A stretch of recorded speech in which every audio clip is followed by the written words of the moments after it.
tem um tijolo que há 40 anos alguém trouxe do Iraque. Quando os brasileiros trabalhavam no Iraque, na Mendes Júnior, em construção civil lá, um brasileiro visitava as ruínas da Babilônia.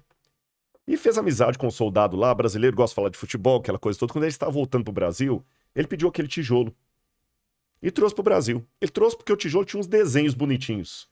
Quando chegou no Brasil, ele ia jogar fora aquele tijolo. Ele ia jogar fora aquele tijolo. Mas aí a esposa falou, não joga fora não.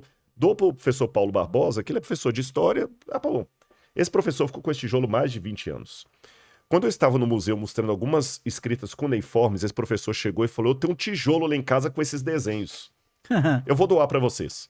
Eu cresci o olho, como você fez aqui agora. Eu falei, eu quero ver. Quando chegou na casa dele, que ele me deu o tijolo, eu pus no colo assim. E eu falei, professor, isso aqui não é desenho, isso aqui é escrita acadiana. Ele falou, o que tá escrito? Eu falei, não dá pra ler igual se ele é o jornal. Mas dá pra traduzir, porque em arqueologia a gente estuda egípcio, acadiano. E eu traduzi. As 3 linhas do tijolo dizem assim, eu sou Nabucodonosor, rei da Babilônia, provedor dos templos de Eságila e Êsida, e filho primogênito de Nabopolassar, rei da Babilônia. Quando eu traduzi o tijolo, eu publiquei a tradução num artigo indexado, a gente precisa disso para o currículo Lattes. Aí depois veio a vez de datar o tijolo. Aí eu fiz uma parceria com a USP, eu já estava estudando na USP nessa época, para datar o tijolo pelo IPEM. A gente faz uma datação com termoluminescência, que data a cerâmica. E bateu que o tijolo tinha 2.300 anos. Ele é 300 anos antes da Era Comum. Aí eu tive um problema. Vocês que são teólogos sabem qual é. É que o Nabucodonosor está 600 antes da Era Comum. Os cristãos falam antes de Cristo, o judeu fala antes da Era Comum. Então, se o tijolo está dando 300, como é que eu explico essa defasagem? É falso? Aí o professor Casimiro Munita, que eu mando um abraço para ele se estiver nos ouvindo aqui, ele me explicou. Não, mas a análise é precisa? É precisa. Tem um erro de 50 anos para mais, para menos, mas é precisa. Mas ele me explicou. Quando a gente data a termoluminescência, a gente data a queima da cerâmica.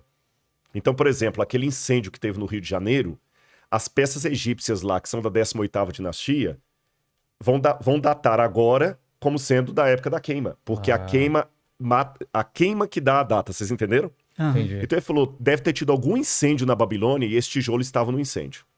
Quando eu fui a Londres, eu descobri em Londres, numa exposição que tinha lá sobre os judeus no cativeiro, que aliás isso era negado em Yale antes, que o cativeiro era um mito. Por isso quando você falou do cativeiro, e hoje a gente tem a comprovação histórica que o cativeiro babilônico existiu. Aí eu descobri esse tablete que Alexandre o Grande, ou um dos generais dele, mandou reconstruir o templo de Eságila. Por quê? Porque o templo de Eságila foi o único edifício queimado pelos soldados de Alexandre o Grande. Isso refinou a minha pesquisa, porque agora eu sei dizer para você de qual prédio que é aquele tijolo. E eu tenho a data do incêndio provocado na época de Alexandre o Grande. Você foi atrás. Eu fui atrás. Então eu posso dizer que o tijolo é original e eu tenho a data da queima. Está lá no nosso... E quando vocês forem lá, vocês vão conhecer pessoalmente. Agora eu quero dizer uma coisa que me emociona. Aquele tijolo, Rabino, ele era uma inscrição externa do templo de Eságila. Ele era uma inscrição externa. E essa inscrição externa, vou pedir licença, vou ler para vocês aqui até meio emocionado. Ela foi lida pessoalmente por alguém do seu povo. O Navi, Daniel, embora eu sei que tem uma discussão judaica se Daniel era profeta ou não, porque ele profetizou fora de Israel, não vou entrar no mérito aqui. Mas mesmo que não seja colocado como Navi, profeta, ele era um escritor que está no... faz parte das escrituras. Faz parte das escrituras. E Daniel começa o livro dele assim. No 3º ano do reinado de Jeoaquim, rei de Judá, Nabucodonosor, rei da Babilônia, veio a Jerusalém e a sitiou. O Senhor entregou nas mãos dele a Jeoaquim, rei de Judá, e alguns dos utensílios da casa de Deus.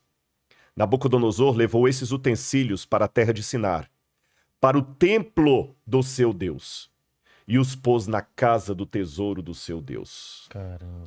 Com exceção da Arca da Aliança, as outras peças do Templo de Salomão, quando foi destruído em 587 ou 586, dependendo da cronologia, foram levados para a Babilônia. E Nabucodonosor fez no Templo de Eságila um museu para desacralizar o judaísmo. E um judeu chamado Daniel, passava na porta daquele museu e lia aquela inscrição com os olhos dele. E lia num espírito de humilhação do povo da aliança. Porque ele via os utensílios sagrados da casa de Deus, e você sabe, como padre, como se alguém pegasse o sacrário agora e fizesse qualquer coisa, o templo, né? Né? Sim, aquelas coisas sagradas colocadas de qualquer maneira, junto com ídolos ali. E Daniel lia essa inscrição na porta de triunfo: eu sou Nabucodonosor, cadê o Deus de Israel? Mas aí, Gabriel veio até Daniel, mandado por Hashem, e falou: calma, Daniel. A profecia que você está falando é para dias ainda muito futuros. Essa visão ainda é dias muito futuros. O saber sobre o seu livro vai se multiplicar. E os sábios entenderão.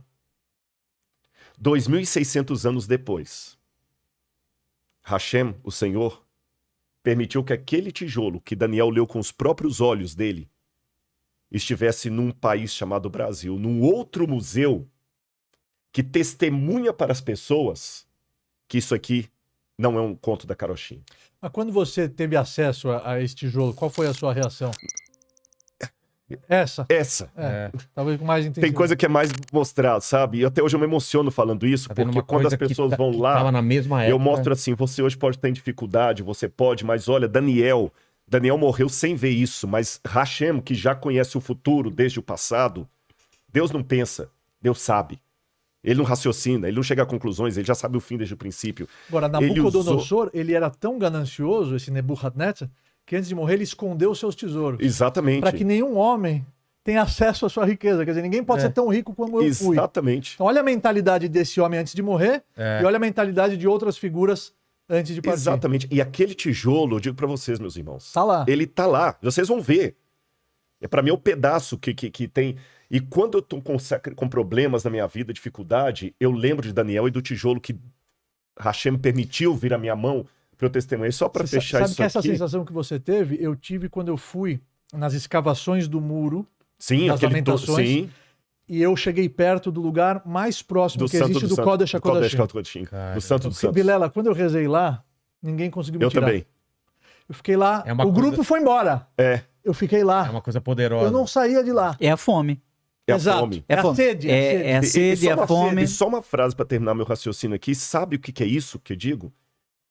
Todos os problemas que eu passo nesse mundo são passageiros. E as coisas boas são degustação. Exato. Porque eu vou voltar para o paraíso. Essa e quando fome eu voltar para o paraíso, todas as coisas boas que eu tenho aqui, sabe aquele pãozinho que você come no restaurante? Que é a entrada. É só entrada. Isso aqui é só degustação. Ele está esperando. E eu acredito nesse livro. Eu acredito que essa história tem um rumo e que nós vamos encontrar com o Criador. Eu queria dar esse testemunho aqui porque, vocês viram, tem diferenças de opinião, mas tem unidade também. A fome é a mesma, né? Nós aqui estamos com vontade de voltar para o paraíso. E o mais importante, para até agregar as palavras do querido já amigo, Rodrigo, irmão, não importa quantos anos você vai viver, não importa quantos anos vai ter a sua vida, e sim quanta vida tem nos anos que você vive.